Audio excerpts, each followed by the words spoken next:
So this is one thing I ask all the OGs that we have on the podcast, not to call you old or anything, but what advice would you give to your younger self if you had to, let's say, rewind 20 years? You got a phone call from a 20-year-old Abu Usamah Dhahabi. What would you say to him? I think it's really important, Dr. Salman, for young people to have a level of humility and the ability to listen to what people who have tread the path have gained in the way of experience and knowledge. So when they turn back and they try to talk to you, you should disengage and relax and listen, because you don't have to reinvent the wheel. So if it's a natural thing in life, Yeah, man. I read a really nice quote that the moment you realize your father was right, you've got a son telling you you're wrong. That's it, brother. That's it. Wow. Because right now, in dealing with my own children, and that's what I processed when you asked me the question.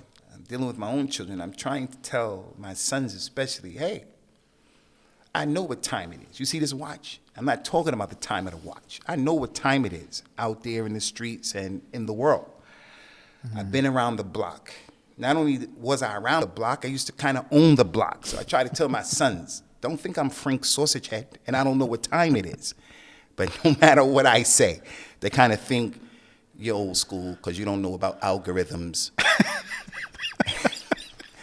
So I just think young people need to just pump their brakes and slow down, because although I don't know about algorithms are quite old as well. I know what time it is, So if I were to give advice to a young version of Abu Usamah, I would say just that.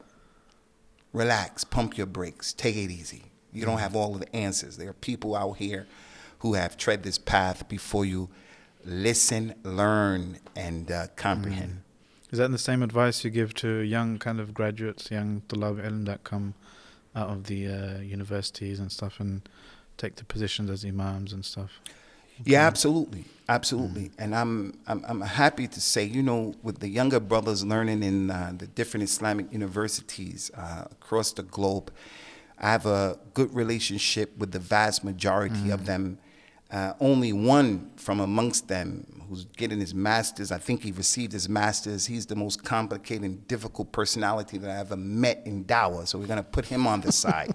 But with the other brothers, I'm really impressed with the Noria, the type of brothers we have coming up. Some of them, very young, pumped up, ready to go out there, refute, do this, do that. It's a learning curve. And we just have to pull those brothers in and breathe on them and say, yes, refuting is from our religion, and we're going to refute when we should refute, how we should refute, and the person who needs to be refuted, looking at all of the dynamics of the situation. So, that's one of my advices to the brothers, to take it easy and to slow down. And that message usually, Dr. B, resonates with those brothers, mashallah. MashaAllah. Unscripted.